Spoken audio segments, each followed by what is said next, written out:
Phase 2 and Wahoo Super Project are on hold until we have amended agreements. New on the list this year is the Wilma Heights Daycare Project. Their effective year is January or 2026, so the base year is 2025 with a value of $7,800. So get that filed. Any questions on any of those projects? Yeah, on especially the Wahoo Super Project, we've had 0 updates on that. There's been nothing going on there that I've seen, and I know there's been a lot of people asking what is going on there. We did in our staff meeting, preparing for this meeting, Jerry suggested, because we had a short agenda, that we reach out to Mike and ask him if he would be available to attend tonight to provide you with an update. And Christina did have a conversation with him this afternoon. Yeah, he responded to an email requesting, seeing if he had availability to come tonight, and he was unable to attend, but he did say that they are finishing tying up a couple of loose ends with the lending for the project, that as long as all of that goes as smoothly as he hopes that it will, they should break ground at the end of May, beginning of June. Once they break ground, it should be continuous build without stop for 12 to 14 months till through the completion of the project. If you want, he said he could come in late May. I think it will be necessary if he wants to continue with this project, that the Wahoo Super Project TIF. Because currently, Joe, correct me if I'm wrong, the agreement is not Correct, we haven't, right? we haven't right. amended it. Right. I think all we determined it is amendable as opposed to having to be replaced, but we still have to amend it in order to change the various dates and numbers. Or not move forward with it, right? Yeah, I mean, it's certainly your prerogative on whether it is a TIF project or not. End of May is what his dates were? End of May, beginning of June for groundbreaking. So we'll be following up on that. This map has been updated with my chicken scratches. We're working with Matt in our GIS department to get an updated map. We did add this, the little pink shaded area to the north, which didn't come through on the printed copy, is the Como industrial site that we declared light and substandard. And then this report with the number of acres was updated with our recent annexations as well. So cities of the first class are allowed to be at 35%, and we are, even though we're a second class city, and we're allowed up to 50% of our area to be designated as blighted and substandard, we currently are under what first class city is allowed. So I think for me, the goal is to continue to try to remain in that percentage so that we don't have any issues when we transit. I think that's a good comfort level, for sure. So 35 and below is where we want to stay. Yes, right. We have our TIF policy in this packet, and as well as the micro TIF policy.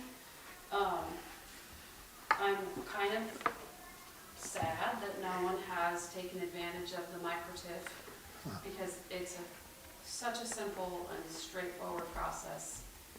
I think the kicker is that it is the age of the property or how long the lot has been vacant. That has been tripped up a couple of projects, but I would love to have someone try and use that.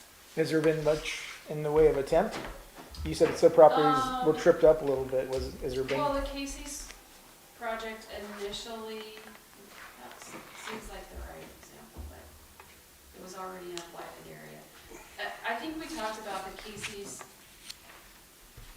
because it does have to be in a blighted area, sorry. We talked about the Casey's property, but the building was not old enough. It has to be 65 years old, I think, or 60, and the existing structure was newer than younger than that, right? Maybe it's something that as we move through our downtown revitalization,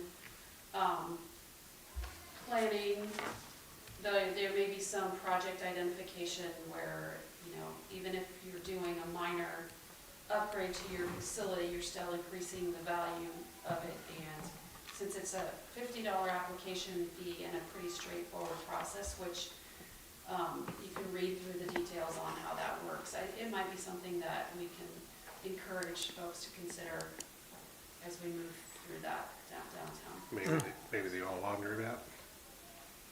Yeah, potentially.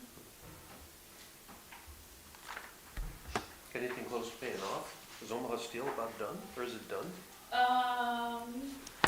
They're the closest one. Yeah. I think that, yeah, the older ones are in the front, so we have Omaha Steel, 1, 2, 3, It should be done. 12, 13 years, in a couple of years we'll be done. There is a summary report which wasn't included in the packet that's available on the city's website. If someone's asking you about TIF, that's probably maybe a little more clear for them to understand, because it's got the base value, it's got the increase, the incremental value, it's got the total eligible expenses. It's all laid out in one spreadsheet, so that is available on the city's website. And that is what we statutorily are required to provide to the public by May 1 each year, so. Any questions? Yeah. Any more questions? The other thing, there's just putting you on notice, this is not TIF and it's not the open house, but putting you on notice that Christina, through the nuisance process, and our team have sent out a number of notices about chickens, backyard chickens, and so Geese. we have gotten some feedback, and encouraged people to reach out to you guys. I have feedback. You got feedback? I have feedback. Yeah, to reach out to you with, you know, we try sharing the process that we've gone through to make the determination that we didn't want to have, that you didn't want to have chickens. And it's not always positively received, because the letter they're getting says you gotta remove the chickens, right? And so, yeah, that's why we're just encouraging them to have conversations with you guys. We are the enforcers, you're the policymakers, so. Well, when we, You're welcome. when we were going through the process, I think one time we had somebody come and talk in favor. That was, and how many meetings did we have on chickens? We A had lot of meetings on chickens. So, In the last 3 weeks, I've sent out 5 different letters, just so you have a. Good to know. Then the other thing we have on the agenda here to report on is just a notice. Oh, sorry. Sideways. We received, the Department of Roads is holding an open house on May 5th in Newtown to discuss the improvements, potential widening of Highway 92 from Meade into Omaha. And it's listed as a bunch of different projects, and it lays over a couple different districts. We're in District 1, Omaha's District 2, so, but I do know from the second piece of information that I submitted was there a letter that you included also? Okay. Yeah. Anyway, I can give you the link if you're interested in seeing the state transportation improvement plan, which does have this entire project listed in the 5-year, or 6-year plan. So their 1 and 6-year plan is posted on their website. If you're interested, I can send you the link, and then, yeah. So it is in the plans and is moving forward. So an open house is public comment. That doesn't mean it's gonna happen anytime soon, but where's the money? Is that where they're at, or what's the process? Do we need to bus people there to get to an open house to show support, or what would, I'd love to see this move forward. I thought they'd pretty well designed it, so, I mean, numbers always help. Yeah. Yeah, It's not, um, I don't think it's. but last I heard, I don't know if they'll have another one because everything will be ready except for obtaining the funding. Okay, So Yeah, and- it's my understanding that this open house will be where they will share their conceptual design for and preliminary planning. Because the process is they lay it out and then they do the environmental review process, which is kind of a push and pull, like, of all of the environmental things that they have to consider, and historic properties and the birds and the bees and all of the things, as well as the impact and the feedback that you get from the public that attend these open houses as part of the environmental review. Then they'll go back and they'll make adjustments to their preliminary planning, making sure that they can comply with what was revealed to them during that environmental review process, like they're checking the boxes to make sure they're being aware, and then move forward with design. Once they get design pretty close to complete, then they start on the property acquisition, and that can take a period of time. Once that's done, then they do completed design and go out for bid. So in the document that's on the Department of Roads website, it says, I don't know, it could be 2028, 2031, it kind of depends on how long that environmental review, and then a lot of times it's the property acquisition process that takes a long time, so. When they had the open house in Meade, talking about the segment of 77 towards Fremont, they actually had some long-term dates set out at that. And it was an open house setting as well. Yeah. And the dates they had were forecast out, they were out quite a ways. and that meeting was well worth attending. It's good, it's good to This go. will be a good one. too. I agree, I agree, Yeah, and I would say, we will. if you're trying to decide whether you should attend or not, I would say yes, you should Sure. attend. Yes. The more voices, we're fortunate because the director is a native from Saunders County. She's, and she's personally maybe invested in seeing some things happen and understands the situations. But again, it seems like with Department of Transportation, the squeaky wheel gets the grease a lot of times, so taking the time to attend is, is Yeah, that the it- letter there? No, I There's, don't- I don't there's see a that. few of us in this room that use that route every day, so, Right. yeah, so definitely I'll go to the Yeah, open if you go to house. Omaha, it'd be beneficial to Yeah. go and voice your opinion. It'll be a pain during the process, but, Yeah. good. And it's not just that, I mean, you're gonna have the pain going Wahoo to Meade also, so it's gonna be a lot of construction going to Omaha for many years. Yeah. Unless you go through As for Ashland. funding, I don't know how they're gonna do that. I know that they have the ability to bond for projects now, so. That'd be nice. Okay, so any Anything other else? questions on the TIF report? Because you have to send it in. No, I just have to show that I posted it on the city's website and Oh. made it available to the public and presented it to you, so. Okay, that's good. Thank you. Okay, next item is the consent agenda.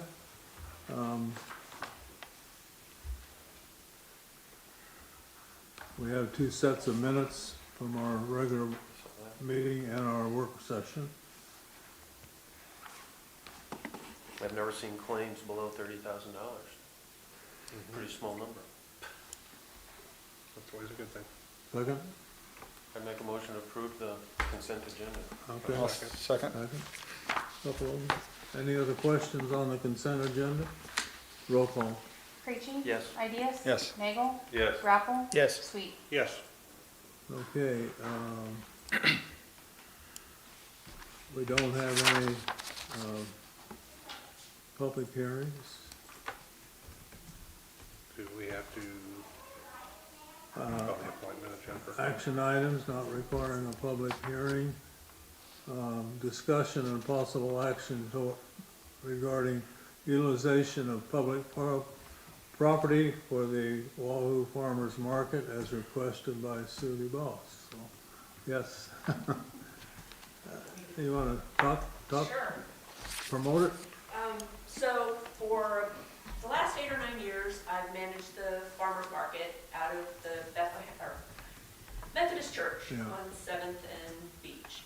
And I'm happy to say that we've outgrown that parking lot. We need a bigger space. In talking with my vendors, they would really like to get closer to downtown where we would have more visibility. And the place they all wanted to be was over here by the Eagles building. So west of the Eagles from 5th to 6th Street. But that would require blocking off the street. And then on Thursdays we start setting up about 4:30 and we go till 6:30. So that's what we propose, asking if you would be in favor of. Your application said 5th to the alley, but you're Well, saying 5th to 6th. 5th to the alley would be ideal. When I go look, I think we could easily get 20 vendors in there, which is where we were at this last year. If we went the whole street, then we'd have people able to park, but ideally, we would only want to block off 5th to the alley.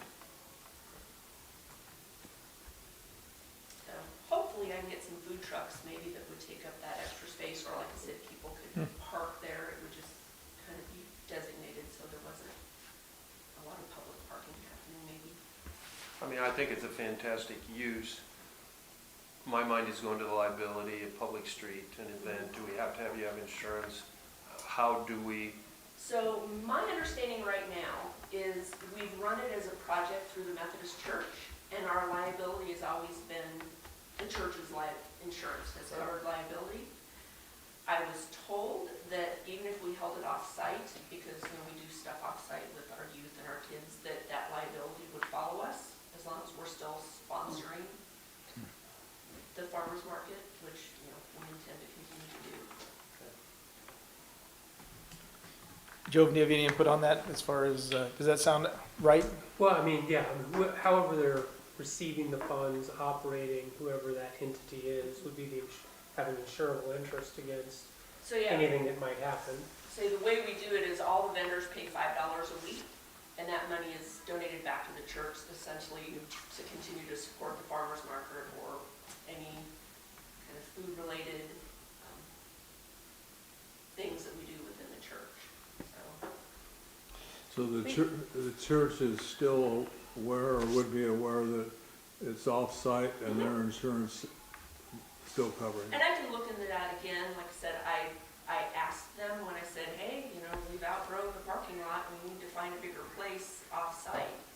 And the pastor was like, yeah, as far as I know, it works. So I can look into it again, but I did ask. One of the things from a administration standpoint and at the management of that is the street is you expect people driving on the street. You don't expect people hosting events on the street, which is why we go through this process of getting approval. And we want to make sure that there is sufficient insurance so that if something does happen, heaven forbid, that we're covered as well as Sure, absolutely. the host is covered. And Because Sue and Dave Dubois, I want to make sure they're covered as well as the manager of the farmer's market. I don't want that to ever be something that would fall back on, my family personally too, so, yeah. And currently, our event permit doesn't accommodate multi-day approvals, right? We have a one-time approval for the fair parade or some other things, like crosswalk or like that.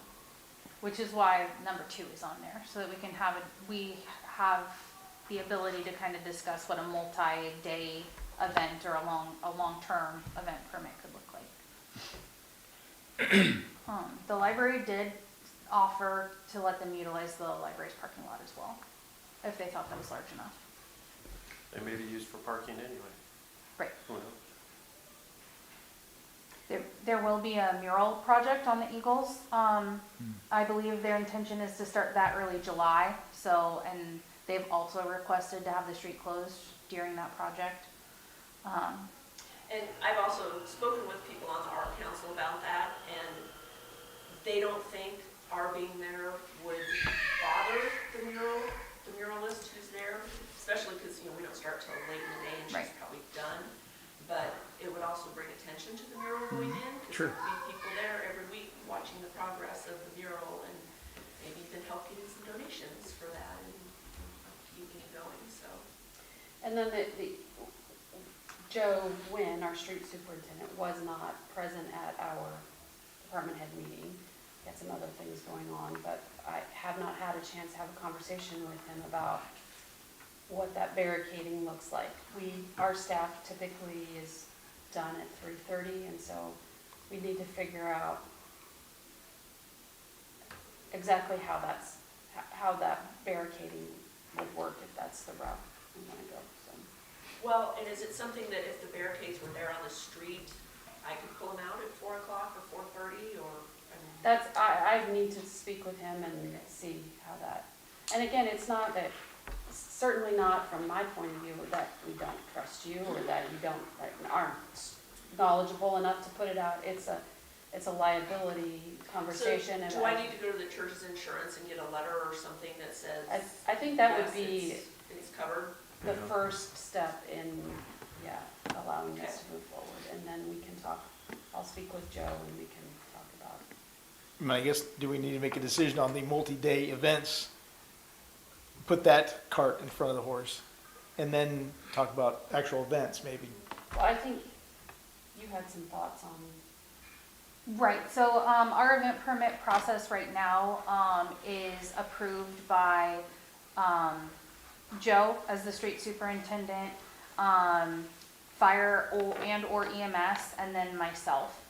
And, but like Melissa pointed out, those are for kind of single day, just a couple of hour type events. If we were going to allow for a multi-day events, I would like it to be a process where it has to be approved by the city council. Then we, as it currently stands for our event permits, it is $10 for an event permit. And so is it $10 if we're having one if we're closing the street for a week or for however many weeks? Is it, How many weeks is your I farmer mean, market? it's 2 hours once a week. It's not weeks of the street being No, closed. but No, we have to yeah, close it. yeah, right. Normally, we don't start until the 1st of June, and we go through September. The vendors have asked if we could start a couple weeks earlier, so we're looking at hopefully starting May 18th, the week before Memorial Day, and then going through September. And that is also kind of weather dependent. If it's, we don't have the farmer's market if there's a downpour or, tornado warning or, whatever, but. So yeah, May 18th through September. So we're looking at like 14 to 15 weeks. 18 to 20. Yeah. I mean, the part I like is September 16. it's a nonprofit. It's 2 hours. It's done before dark. And I think it's in a really good location that doesn't slow down Right. the flow of It's a traffic. street that's And we're not closing Linden, we're really not closing wide. Fifth Street. It's accessible. I've kind of made it a habit to drive around there every Thursday around 4 o'clock, and there's usually not a lot of parking there. And I actually spoke with the Eagles, with Bruce, and he's like, that'd be great. People over there, maybe they'll come have a beer afterwards, or, so the Eagles is on board. Deb, Wilcox is on board. Stu, with the points you made, I agree. And I also like to add too that it's not a weekend night or. Very true. Yeah, so, Yeah. And that's truthfully not a hugely busy street. No. Yeah. Correct me if I'm wrong. And it's a great addition to the downtown to have it. You do get a traffic over at the church, and I'd Right, rather have it well, downtown. I think we do because, we've been doing it for 9 years now, so people know, but still, there are a lot of people that are like, oh shoot, I got out of work and I forgot, whereas now they'll drive right past it and be like, yeah, farmer's market.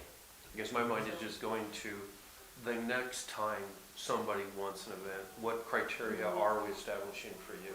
The multi-day, I think, is great because it's, like I said, it's an off day, it's not a weekend, it's a couple of short hours, it's not dark. I like that. The nonprofit is really driving me. That makes sense. So. We reference it as an event permit, but in essence, what it is a permit to utilize the street for not a street, in a different manner. So like with the mural project that's going to be going on, I was asked if we could close the street for a week for that. I would feel that they would qualify under the same thing of having a multi-day event, having to close the street for multiple days for that. Which is kind of why I'm bringing up this discussion as a whole instead of just in the one instance. We haven't really ever come across that in my time here, where somebody's asked for an event permit for more than just an For one afternoon. The agenda item says, discussion and possible action, so you could, pass,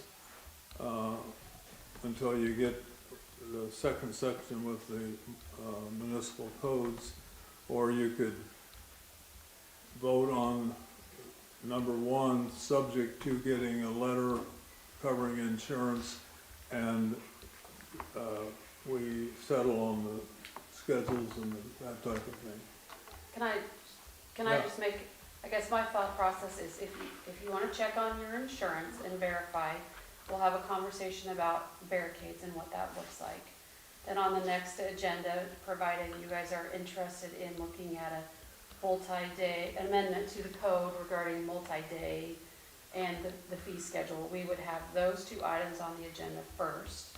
So that is established, and then come in with your event permit for the multi-day use of this location, and then that would be on the May 12th agenda of the council. Without putting you on the spot, would law enforcement need to be talked to what barricades are needed, and how are they That's gonna be put up? That's all on Joe with the Yeah. MUTC. Yeah, okay. Is this a polling place here? Here, the library, I don't think so. No, they use the shed, I think. Yeah. Hmm, yeah. Yeah, Wahoo Okay. State Beach. I didn't This is know, where because I that's, used to come, election now day. go to the shed. Yeah. I don't think you're up here, are you? Does that seem like Yes. an okay? Yeah. yeah, Yeah. yeah, you don't I have would to just- vote yeah. tonight. Yeah, No, I think, So then my question with that is, if this doesn't work, do you also need to approve if we would have it here at the library, or is that a Denise call? I think we would I mean, we also like the idea of the library too, if, you know, if it being on the street is just, you know, more than can happen. Do I need an event permit and all of that for the library parking lot, or do I just work that out with Denise? I would say she has administrative control, just like if she's having a magician perform or the like, if the library is allowing access to library property, it would determine what is or is not appropriate. Okay. I think we would still want to have the insurance, you know. Yeah. For example, we have out-of-town softball organizations come in and rent the ball fields for the weekend for a tournament. We require them to have insurance. And there's a rental fee associated with that, but that's because they prep the fields and, but kind of along the same lines. So you think we could have that information by next Yeah. first meeting in May? Cool. Okay? The only Might be comment maybe excited for Christina, since she's probably gonna be the one working on it, is I guess I would suggest if it's something that's an elongated period, that it be structured as some form of a conditional use, such that, not to say that it'd be in your situation, but what if somebody's a bad actor, something happens, it just isn't working out? I think the city needs a mechanism to cut it off Okay, before the That's end, fair. right? yeah. And so I think we just need to make sure that there's some language in there that would afford the city the opportunity to do that. Which again, I wouldn't expect to be a problem in your I hope not, situation. Yeah. I'm really glad that you're outgrowing the other space. I think Yeah. that's a great sign. I think it's fantastic. yeah, I think it's awesome. All right, thank you very Okay, much. thank you. I'll see you back on the 12th. Thanks, Sue. thank you. Take care. I would still have a question for you all as towards what your thoughts would be on fees associated with that.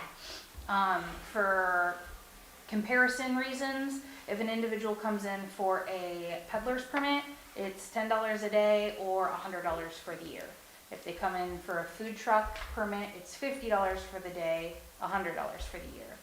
A single day event permit is $10. So And there's no differentiation between nonprofit. nonprofit or profit. But you just said on both those scenarios, you said there's $100, For the year, okay, for the year. right. But if we're doing a term, like I say, in this scenario, it's, 3.5 months. Yeah, 14 to 18 weeks, like you said, so if you Yeah. did $10 a time, Yeah. $100. $10 a week with a, or Right. $10 per So, I mean, occurrence do with we a just, $100. in a scenario like that, do we just still say it's $100? Well, in a situation, That's still cheaper than paying $10 a day. right, but if we look at, say, what the Arts Council is asking, I pulled up her email, she's saying 10 to 14 days for a closure. Is that $100 then for, if, let's say they only wanted to do it 7 days, do we care that they'd be paying a little more if we stuck at $100? Or, Well, are they gonna wanna keep it closed over the weekend if it's gonna take 7 days? Is it gonna be closed on Saturday and Sunday to keep Is that people 7 from being business in that days or area? is that 7? Yeah. Does that So you go- constitute an event?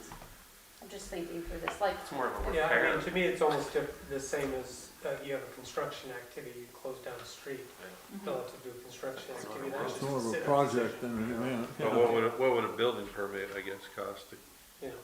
to do? well, because if someone's there painting, it's not like you're having It's not an public event. show up and participate, right? Versus the food or the farmer's market where there's people in and out. And our concern with that, the reason why we implemented the event permit is to make sure that we're covering liability, right? And making sure they have skin in the game also. Well, and also to be sensitive to administrative time and the paperwork involved, and also, the putting up barricades and removing barricades, if that's something that the city then is required to bring to the site and just not put on the street right away. I mean, that is worth something. But, the fact that it's really, I think, to me, a very good idea. I have no I would say problem they charging it and waiting. signs out. It enhances downtown, in my opinion. Yeah, I It's a worked through that benefit. with Joe, but I don't. Because on my job sites, we don't allow the city personnel to touch any of the signs that are put out, because as soon as we start putting signs up, we take the liability Yeah, of the you're signs being responsible. incorrect. We can provide the signs, but if they put them up and they're incorrect, they take the liability, not us. Right.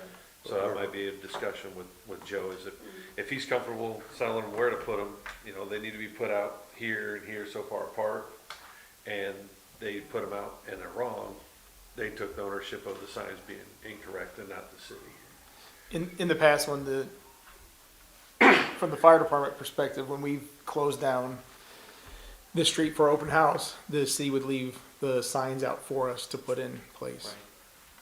But now this event is nonprofit, but also potentially food trucks. Now you have introduced for-profit. So, in my opinion, the majority of the activity is nonprofit.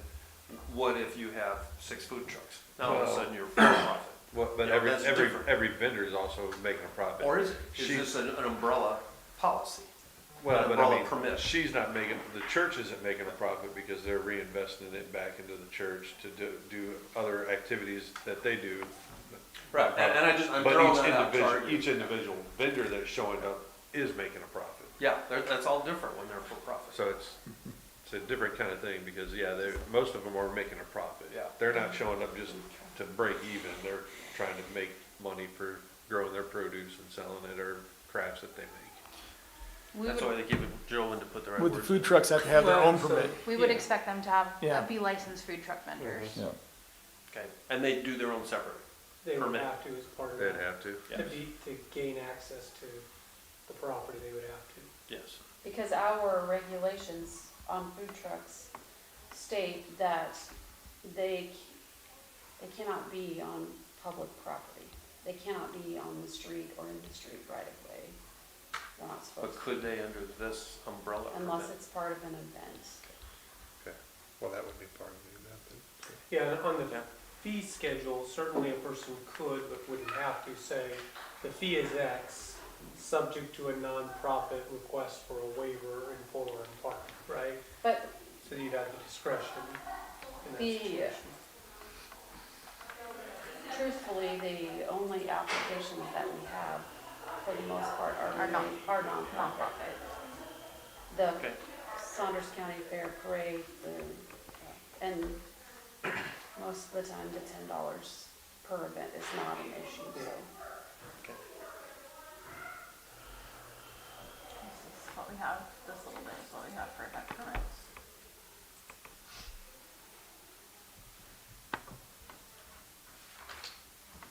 So, $100 for a year for a multi-day event. I like that idea. I'd say reasonable. $10 per event, maximum of $100. So that way, if they wanna do 4 events, it'll cost them $40. But if they wanna do 12 events, it's $100.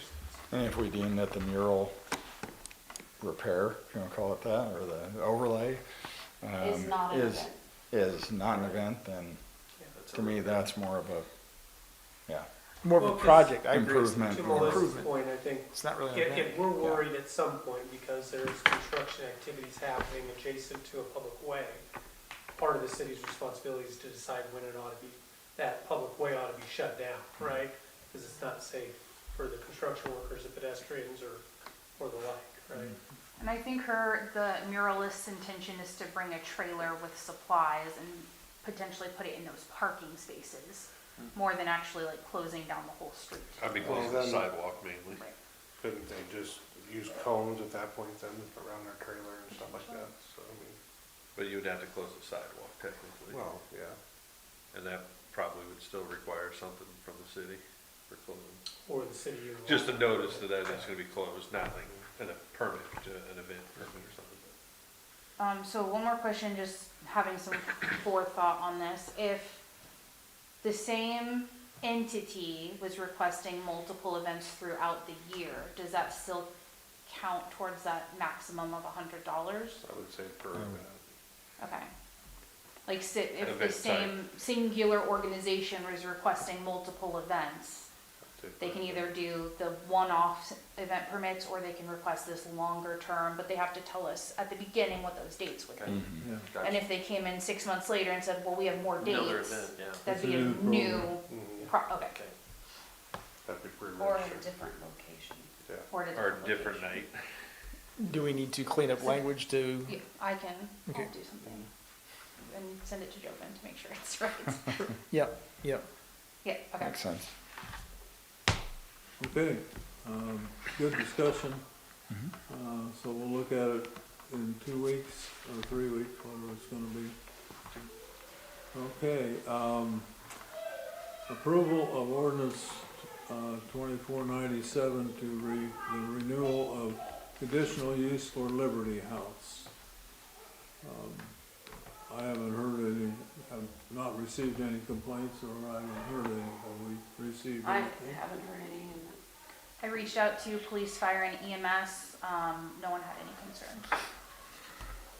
Wow, that is nice to hear. I mean, we've been talking about this one, when did this begin? 2015?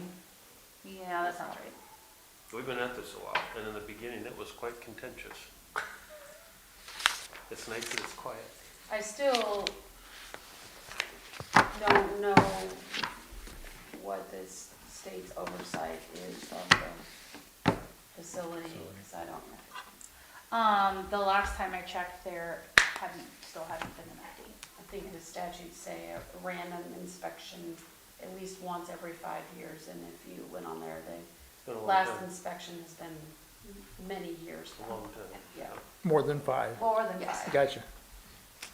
I mean, and this really isn't the vehicle to enforce that or to get any kind of copy from them. I mean, we just go a year at a time and we're complaint driven, so I have no problem going one more year, but it really would be nice if they could give us some information. Plan for one.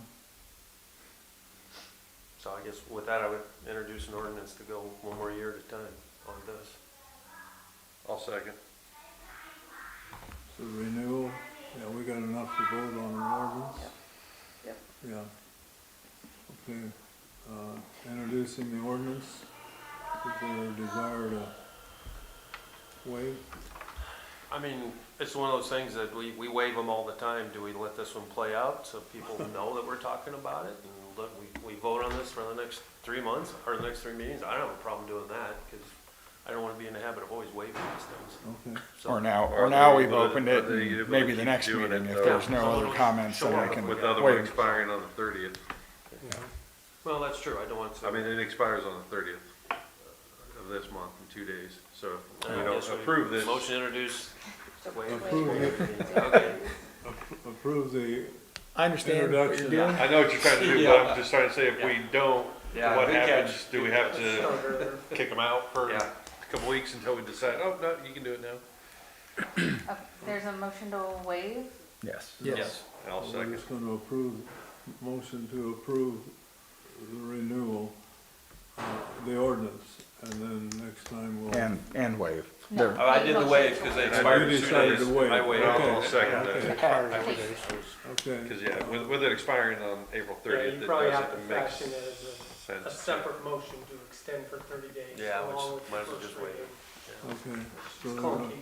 a motion to waive the 3 readings, is there a second? I've got a second. Okay, roll call.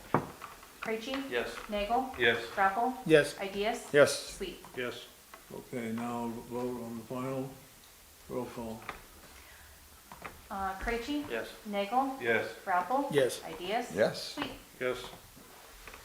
Okay, guess that's the end of the agenda. Mayor's comments. I do appreciate, here's what's happening at the county level. I appreciate those that came and testified.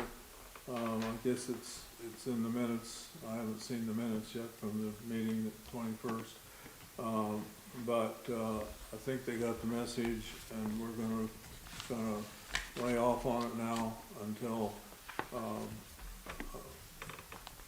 Bill Reese is gonna be at the Greater Wahoo Foundation meeting to discuss the project that's in Omaha that eventually they would like for us to be part of, but it's Ashland that would be applying for it, because their rules say this group in Omaha, which is 7 counties and a couple of them in Omaha, or Iowa,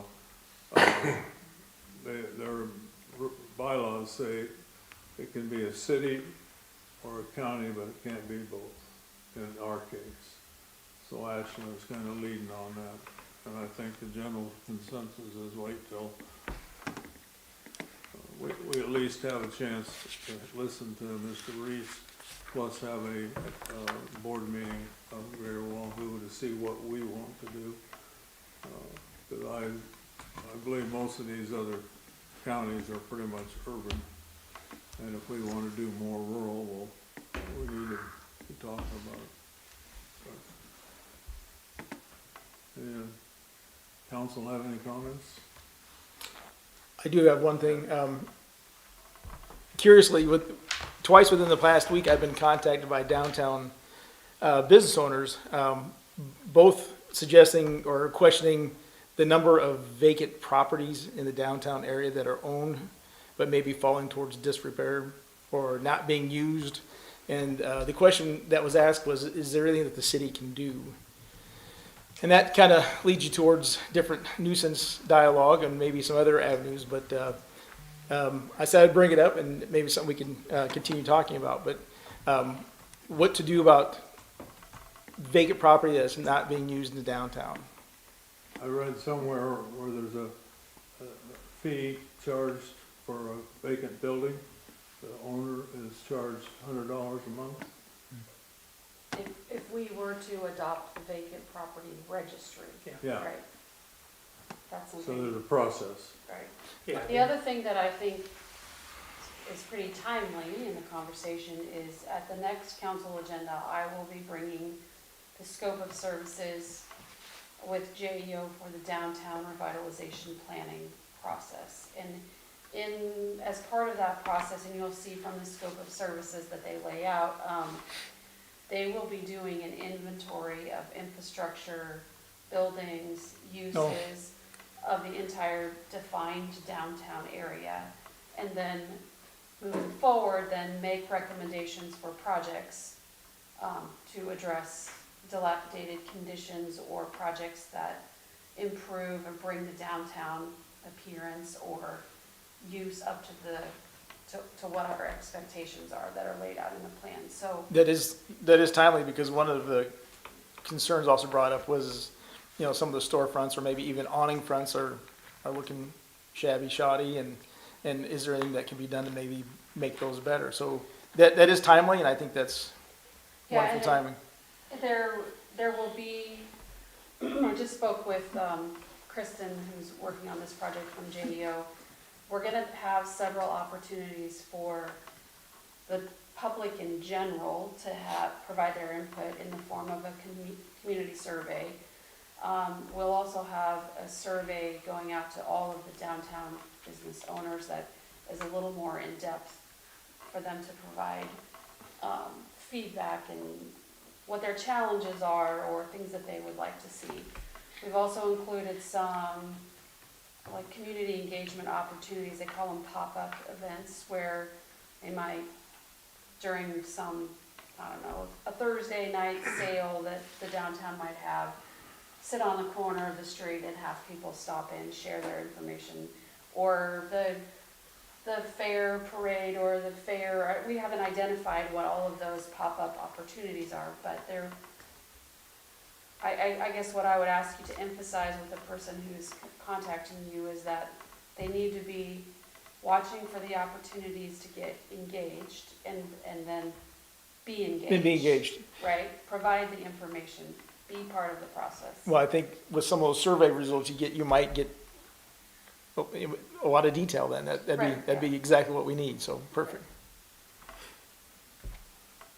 Anything else? If you're looking at some point, Nebraska City has the vacant registry code, that would be something akin to what we'd look at, or property maintenance code would be another option potentially. Doesn't regulate vacancy, but it regulates the condition of the interior of the property. That might go hand in hand with some of the same, sure, Yeah. okay. I think the difficulty of the property maintenance code is it provides a fairly significant burden on a city staff from Oh, an I see. enforcement standpoint, because you're talking inspection warrants, actual inspections, enforcement regulation and the like. And so as a council, you'd have to commit, I think, from a budgetary standpoint to allocating the dollars to really get behind that. But that's certainly, and that I think the driver isn't necessarily downtown revitalization, what looks, that's more your landlord, slumlord type things that is the driver on that particular code provision.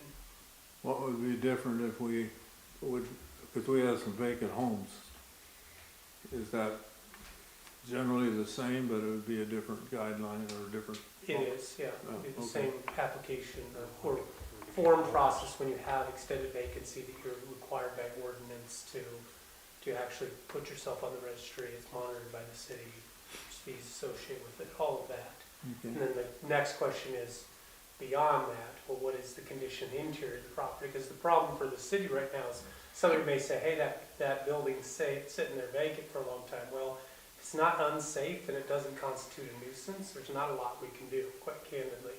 A person could try to push and see what resources they can do to try to get that person to spend a little bit of money to find, a tenant to renovate the interior of the property, whether it be through your, some of your micro TIF or those kind of things and opportunities. But if you have somebody who's just sticking their head in the sand, there's not a lot a person can do from the city's perspective.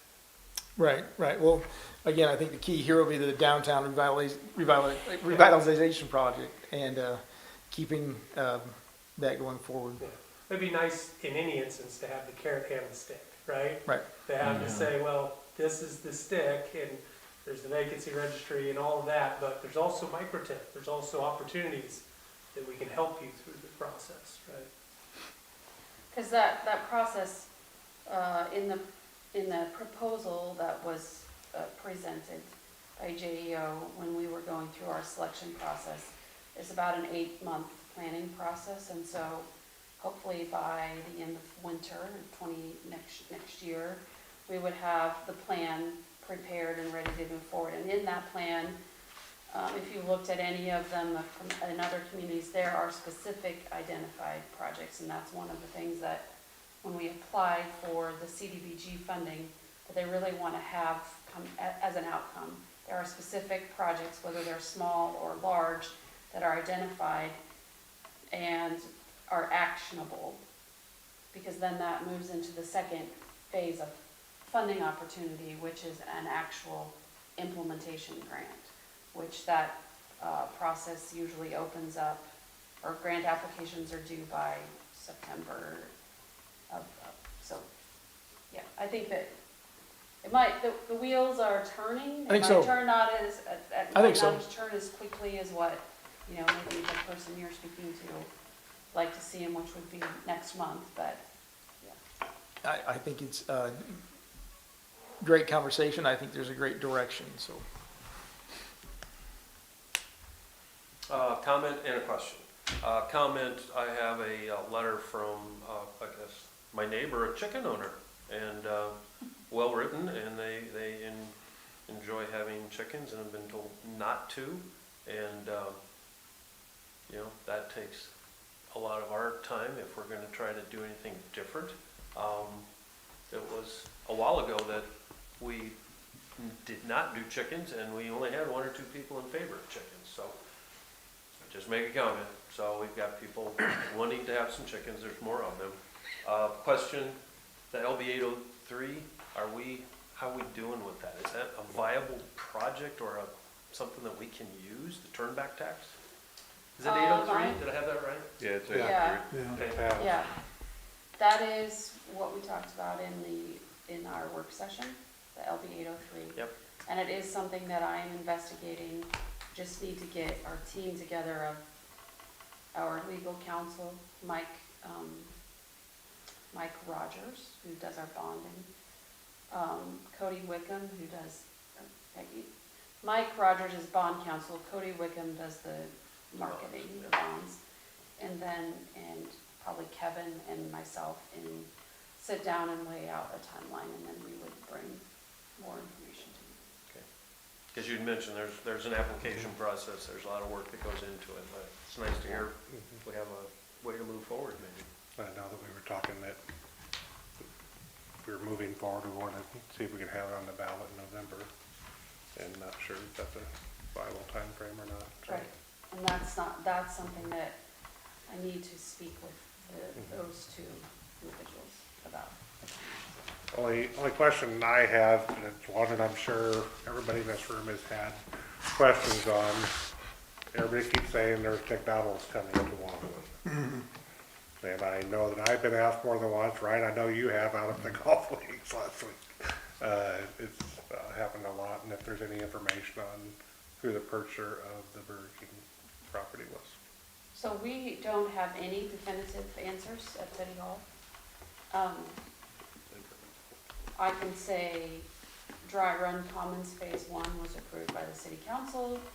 The infrastructure is, the dirt work that's going on out there is to grade for those 3 commercial lots, and installation of the infrastructure streets. But beyond that, there have not been any building permits requested or anything submitted. And that's kind of what my comments been, that we've heard nothing to that scenario, so. We could ask everybody too if that helps. Yeah. I think my daughter's the worst, so. Say, 5th grade's known it for months, if that's the case, so. Yeah, everybody at school knows. Well, you probably noticed that Eddie Rezok's building is Yes, down except for some concrete. Mhm. that's And, good. I went really fast.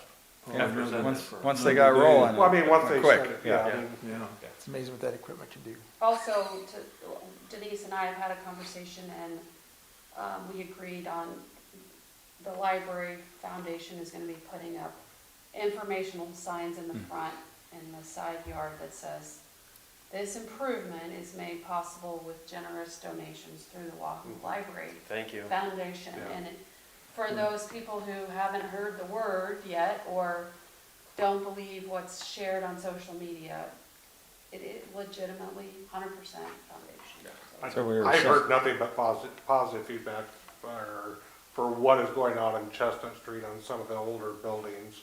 you know, where Woodsmith's is, Yep. you know, redoing that. I heard the positivities on that, and then the Residence building, the positivity of that coming down and getting cleaned up. So I mean, I don't know about everybody else, but Yeah, everybody's looking good. been very We- positive. We feedback. suggested at the foundation, library foundation meeting yesterday also that maybe signage at Eddie's building would Yeah. also be, Yeah, I Yeah. be good. Definitely Definitely a lot of misconceptions Yeah. on that. Very positive. We ate at J.C.'s tonight, and the owner came over, I stopped him and I said, what's your thoughts on your neighbor that exposed now? And he said, yeah, what's the plan? And I said, well, it belongs to the library foundation. For now, I think maybe putting in the grass, but they'd like to have more area.